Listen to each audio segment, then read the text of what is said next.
My name is Sebbi and welcome back to the coffee break in Minecraft. Today is Sunday, October 29th, 2023. Last time I officially began the expedition to the border of the known coffee break world. I started walking east. I, however, haven't covered so much ground.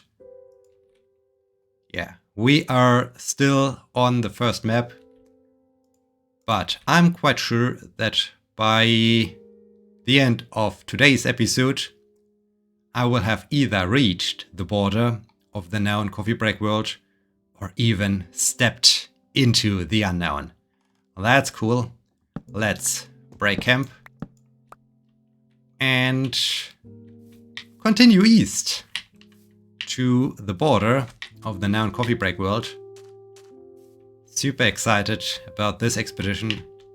Super excited about discovering some new elements added to the game of Minecraft. That's cool. That's super exciting. Last night, the time changed. Last night, we changed from summertime to wintertime. So that's a welcome change to some extent. I really enjoy the change from summer to wintertime because it always happens from Saturday to Sunday. So your Sunday is extended by 1 hour. You wake up and it's 1 hour earlier than usual. So you think, wow, I do have so much time. Unfortunately, I will use most of this time today to get some household chores done, to cook lunch, bake some bread, wash some clothes, do the laundry. All those fun things need to be done today. But still, I do have more time. I do have more time to get all those things done. And I will have even some time left to play some games, record some videos. Just relax. Really cool. Really amazing. Still, I'm... Wait, is this... No, this is not a spawner, is it? Let's explore. No. That's not a spawner. That's just a cave-in.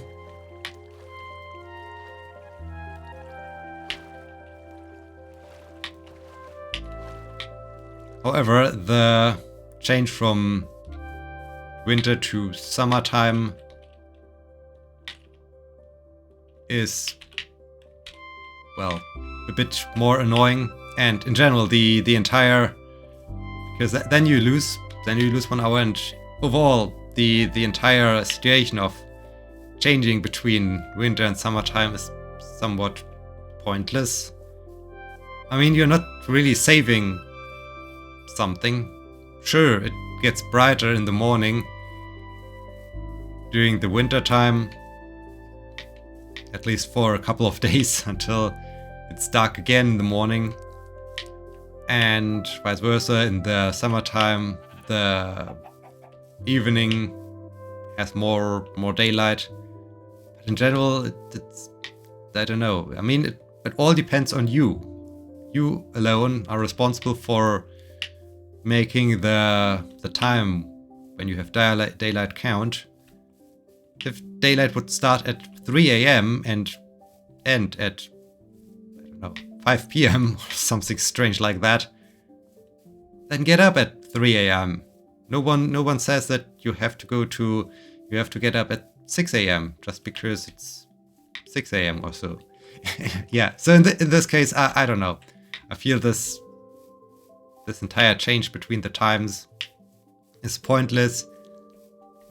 No matter what time it is, when it's still a little bit gloomy outside or dark, just switch on the light And you will either switch on the light in the morning or in the afternoon, depending what time zone it is. So, skeleton. Until this night, I would have switched on the light in the morning, but waited a little bit longer with it until in the afternoon. Now, with having more light in the morning, I won't need so much light energy in the morning, but I have to switch on the light a little bit earlier in the evening. In this case, it's absolutely pointless. You're saving nothing, and even your inner rhythm gets completely mixed up by this. Sure, it's just 1 hour. It's not a huge jet lag like flying once half around the globe or something like that. But still, it's 1 hour. It's 1 hour that where everything is shifted either forward or backward, which also just screws you over and can result in some additional tiredness. So please, we already had a vote in Europe about ending this nonsense, but so far no one has really implemented it. There's nothing really to implement. I mean, it's just okay. We either stop after having changed to summertime, or we stop after having changed to winter time, and that's it. That's really it. I mean, don't do it anymore, and we're good. There's not much planning, strategy, anything involved. It's really then just as I laid out in the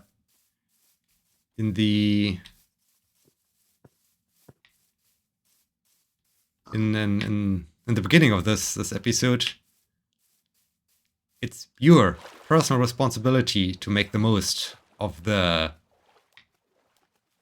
daylight you have. It's not the responsibility of someone else. When the sun starts to shine at 3 a.m., get up at 3 a.m. When the sun sets at 3 p.m., well, go to bed at 6 p.m. or so. No one forces you to stay up to 10 p.m. or so, because it's how it has always been or so. Just ignore time. Ignore time and just enjoy, use nature as time. I haven't seen those horses. Am I somewhat... No. Huh. These horses are interesting. I mean, they look cool, but I never came across them. So are there new animals appearing? Because I'm quite sure that I walked through here a couple of times when getting... I think I was always a little bit more to the north. I'm getting to my desert. Maybe this explains it. Anyways, we are now in winter time, which reminds me of, hey, I at some point also need to change tires of my car. Super happy that I managed to get getting the car check done and out of the way. Now I've, as discussed last time, 2 more years until this happens again, so that's good. But now I have to remember to change the tires before the first snow comes. I'm not quite sure when the first snow will come, because so far it seems we are stuck with something around 10 to 14 degrees Celsius over the day. Always rain, or at least showers of rain. And yeah, during the night maybe down to 5 or 7 degrees Celsius. It's a little bit annoying that way. During the day, when the heater in the house runs, temperatures are too high to actually let it heat everything.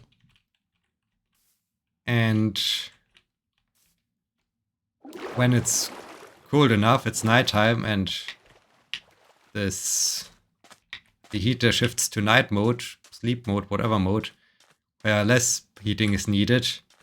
In this case, the apartment remains at a somewhat cooler temperature level. I mean, I'm always happy. I'm really happy. I enjoy the temperature I do have in the apartment right now. That's cool. The only bad thing about this is that it's so hard to get basically dry air, so to say. I mean, it's always wet outside, so the air in general is kind of wet, and everything takes ages to get dry again. Drying the laundry, just getting towels dry after having used them. Everything's so delayed, and this is all an effect of we are living in this apparently constant wet climate or so. Oh no, there's once again an Enderman. Please let me be alone. Leave me alone. All right, let's have a quick.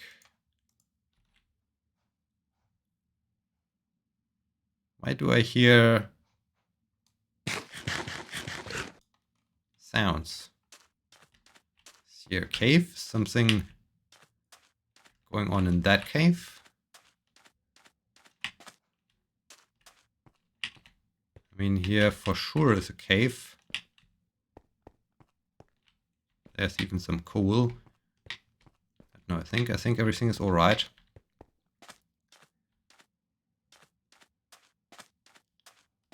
So yeah, some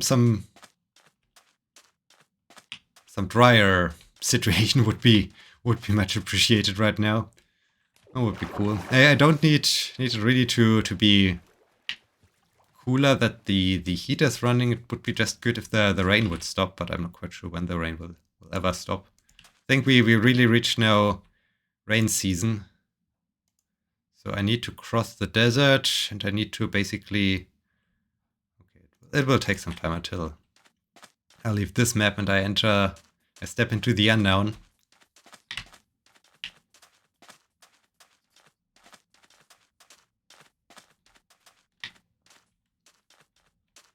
On Thursday, I had to give this keynote. It worked really well.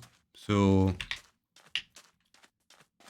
the audience was excited, was happy, found my talk inspiring.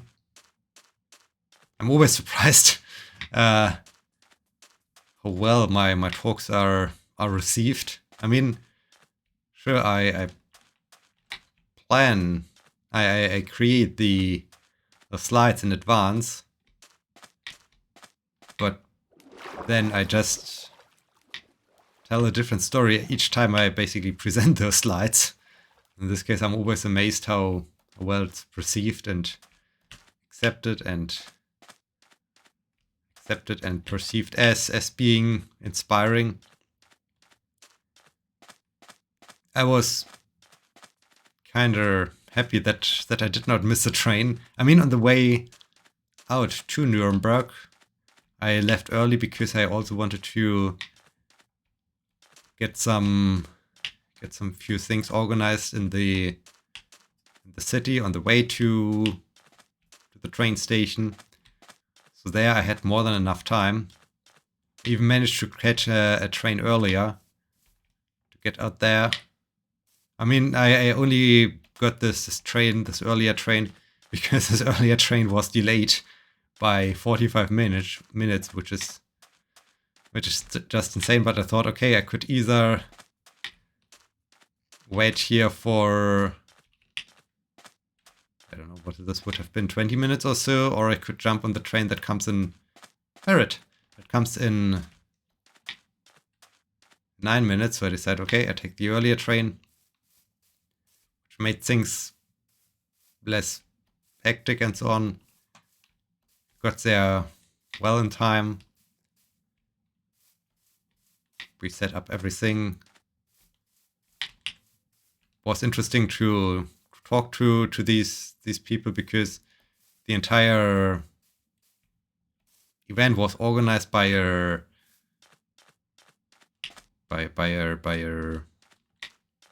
that's not really research. It's some third party. It's funded by some ministry. All those parrots. Yes, I hear you, parrot. By some ministry of Bavaria, and there are multiple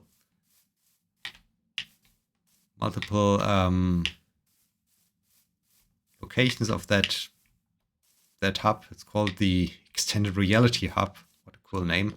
And yeah, there's one in Nuremberg, one in Munich, one in my town. I'm quite sure there's even somewhere else one. And yeah, the Nuremberg guys seem to be kinda active in doing some marketing and presentations and whatnot. So that was nice. It was nice seeing how much effort they put in, how good they are at presenting things. So I was really enjoying the professionalism in getting these getting this event organized.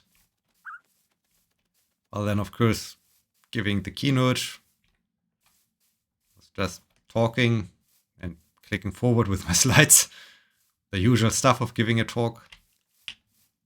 Afterwards answering some arbitrary questions, as always. I mean, that's always what we have to do. And listening to some two product presentations. One was kind of interesting. The other one was like, hey, we are the best company ever, or so it felt like. So I was not that impressed by that presentation. And yeah, then there was some, how's it always called? What are we doing? Connection making. Oh, how's this buzzword called?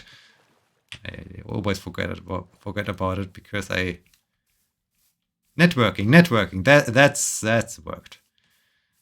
Did some networking. I mean, networking most of the cases is just standing around talking. As I was about to leave, then got stopped by someone of the audience. This is always the case where I think, guys, can't you get to me earlier in time? Why do you always need to stop me when I'm about to leave? But yeah, well, I was about to leave because I needed to catch my train back. And then, of course, hey, I do have a question, and it does not end by one question. It always ends with, I don't know, too much talking, so that I really had to walk rather quickly toward the subway train station to catch the metro. And ooh. Okay, there apparently was a cactus, and this cactus burned down. Let's stay free of this lava. I think we have left the map enough. Now comes the exciting moment of using an empty map. Okay, we are no longer, let's confirm this. We are no longer on this map. We've officially left this map. This map was the known of the known border of the world. So when I use this map and I reduce its scale. I'm always confused by this. But I change the scale to the maximum. And I should have a brand new super large map. Let's do this. All right, yes. That's good. Now I need my crafting table. I need to, what? 126? Have I really created so many maps? That's strange, but okay. Maybe the other 127. Okay, maybe it's because I created so many small maps. 128. 129. 130. Okay. Yes, perfect. Let's put this here. Harvest this thing. Start exploring. I think I will basically move all the walk all the time north, south, south, north, and so on. Simply to not basically get myself spoiled with some new aspects of the terrain generation. Then I have to walk away from it. No, I really like to slowly get closer to new terrain and then deal with it as I get closer to it. Yeah, so it's always the same. You want to leave because you have to catch your train, and then someone approaches you and involves you in a conversation. This entire networking situation, I never really got anything out of it, which is kind of sad. It's always like, hey, yeah, nice to meet you, nice to be in contact, nice, great, cool. You do also research in this thing. Oh, you're also interested in that. Wow, that's fantastic. That's great. That's cool. That's super amazing. And yeah, let's exchange contact details. That's the end of it. I mean, I never really got anything really out for me. I mean, it's nice to talk to people for the event. Okay, I think we're getting into a dangerous level. I think I should rather get back to the open sand area, to the desert. I'm not quite sure how far this jungle extends, but walking through this impassable jungle calls for creeper events, and I'm not really in the mood of walking through there with creepers all of a sudden jumping down from a big tree or so. That's bad. Yeah, so I never really got something out of it, like, hey, we really did something in collaboration that, oh, well, cool. No, this never happened so far. In this case, I'm always like, okay, yeah, networking, great. Why? So, but yeah, was good, worked out well. Things are okay with that. And ooh, music. Yeah, this I guess was the most exciting thing of the week or so.